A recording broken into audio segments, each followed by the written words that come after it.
भारत में लोग कैसे भी एक बेटा चाहते हैं। जब आप मरते हैं तो आप अपने बच्चे को अपने पास चाहते हैं।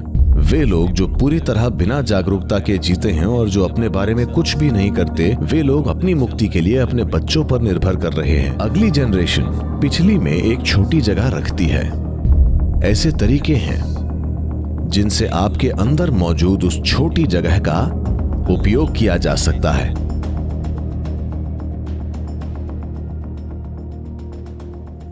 तो एक चीज जो हम सभी को समझनी चाहिए कि बच्चे हमारे माध्यम से आते हैं, वे हमसे नहीं आते। ये एक सौभाग्य है कि किसी ने आपके माध्यम से आना चुना, कि आप एक दूसरे जीवन के आने के लिए एक रास्ता बन सके। हम उसके स्वामी नहीं हैं, हम उस पर अधिकार नहीं जता सकते। ये बस हमसे होकर आया है। ये एक बड़ा सौभाग्य है। आपको उस सौभाग्य को संजो कर रखना चाहिए और आपको यह समझना चाहिए कि आप बस शरीर देते हैं, आप एक जीव नहीं बना सकते। एक जीव का निर्माण इंसान के हाथों में नहीं है। आप बस एक शरीर देते हैं, आप शरीर प्राप्ति को आसान बनाते हैं।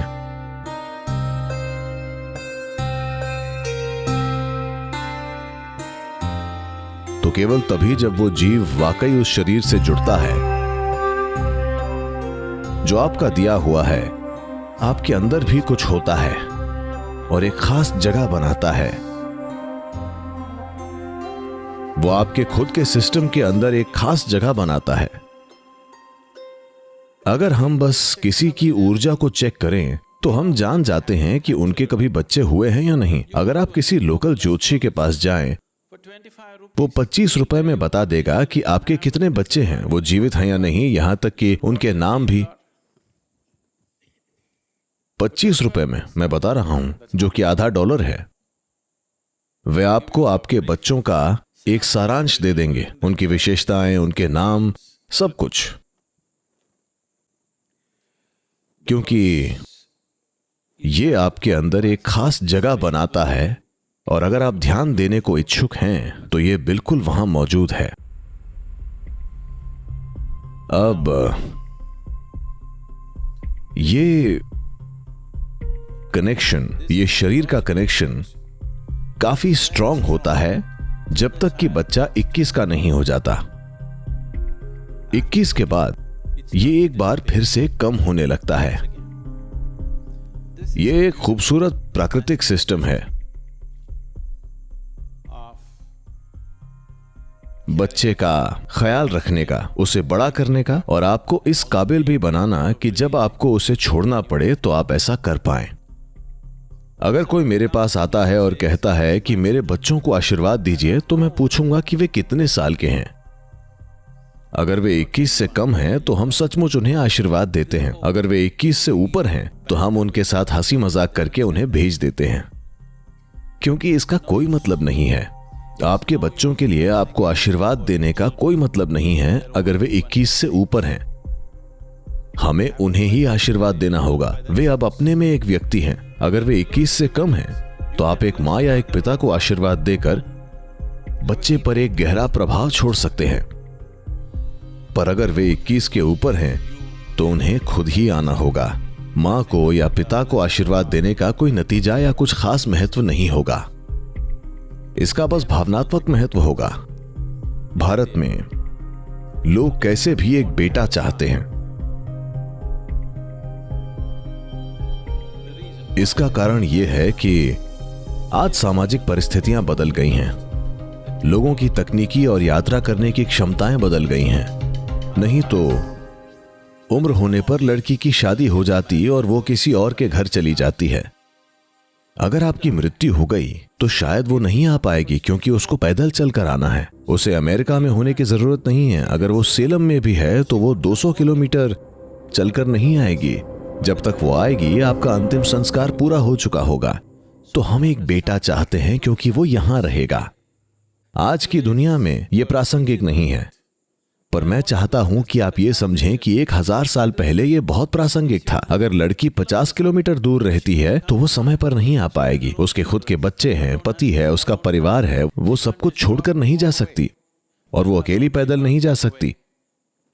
हर तरफ जंगल था, किसी को उसे छोड़ने आना पड़ेगा, तो ये नहीं हो पाएगा। इसीलिए बेटियों के आने के लिए 12वें दिन की व्यवस्था की गई थी। जब आप मरते हैं तो आप अपने बच्चे को अपने पास चाहते हैं। उन्होंने कहा बेटा, क्योंकि व्यावहारिक तौर पर बेटे का पास होना ही संभव था, बेटी और कहीं होगी। बच्चे को पास में होना चाहिए, वो इसीलिए क्योंकि ऐसे तरीके हैं जिनसे आपके अंदर मौजूद उस छोटी जगह का उपयोग किया जा सकता है। आपके भीतर वो एक छोटी खाली जगह जो उस जीव ने ले रखी है, जिसे आप अपना बच्चा कहते हैं, और अगर वो सही चीजें करे तो वो आपको मुक्ति दिला सकता है। इसके लिए ही वे लोग जो पूरी तरह बिना जागरूकता के जीते हैं और जो अपने बारे में कुछ भी नहीं करते, वे लोग अपनी मुक्ति के लिए अपने बच्चों पर निर्भर कर रहे हैं, और ये अपने आप में एक पूरी परंपरा बन गई। वाराणसी इसके लिए जाना जाता है। लोग यहाँ आते हैं या तो अपने बूढ़े माँ बाप के साथ जो काशी में मरना चाहते हैं, या जिनकी हाल ही में मृत्यु हुई है, उनकी राख और जो कुछ भी लेकर आते हैं, क्योंकि कहीं न कहीं वे ये समझते हैं कि वो उन्हें मुक्ति दिला सकते हैं। पर आज बहुत कम लोग हैं जो इन चीजों को ठीक से करना जानते हैं, तो ये सिर्फ एक रिवाज रह गया है। तो मैं आपको ये बताना चाह रहा हूं वो ये है कि एक बार आपने एक बच्चे को जन्म दे दिया तो आप जो हैं उसकी एक खास जगह उस जीव द्वारा ले ली जाती है, जिसे आप अपना बच्चा कहते हैं, क्योंकि आपने ही उसे शरीर दिया है। क्योंकि आमतौर पर लोगों का एक दूसरे में मेल जोल सिर्फ या तो भौतिक या मानसिक या भावनात्मक होता है और उसके परे कभी नहीं जाता। तो हम ये मानते हैं कि बस यही एक व्यक्ति के बारे में सब कुछ है। पर जब एक इंसान मरता है या जब वो अपना शरीर छोड़ता है तो वो सब चला जाता है। मानसिक ढांचा चला गया, भावनाएं चली गईं, शरीर तो चला ही गया, तो वो सब कुछ जिसे आप अपना जानते थे चला गया। और वो जीव जिसे हमेशा आपने अपने बच्चे की तरह देखा, अब वो आपके लिए उतना ही अजनबी है जितना कि कोई और भी।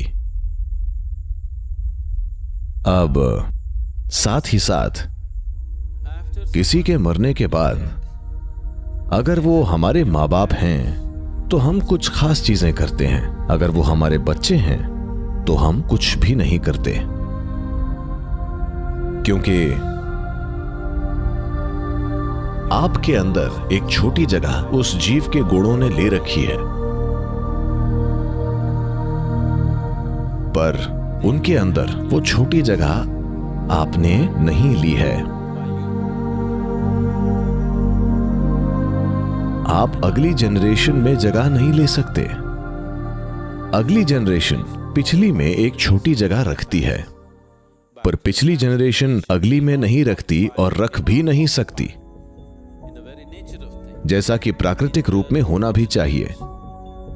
इस वजह से जब एक बच्चा बड़ा होता है और 21 के करीब होता है, आप उन्हें देखते हैं और वे बिल्कुल अजनबियों की तरह दिखते हैं। आपको विश्वास नहीं होता कि उन्हें आपने ही पैदा किया था, वे आपके बच्चे हैं। क्या ये वही छोटा बच्चा है जिसे मैंने पाल पोस कर बड़ा किया?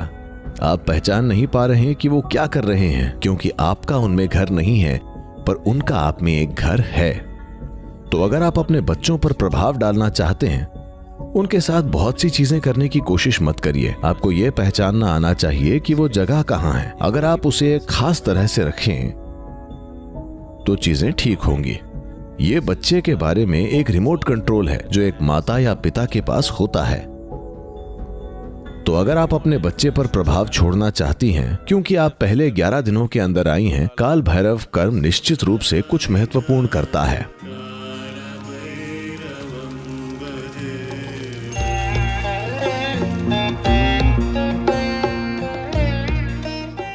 उसके अलावा अगर आप कुछ करना चाहती हैं तो आपके विचार, आपकी भावनाएं, आपकी क्रियाओं का आपके बच्चे पर कोई प्रभाव नहीं होगा जो अब जीवित नहीं है।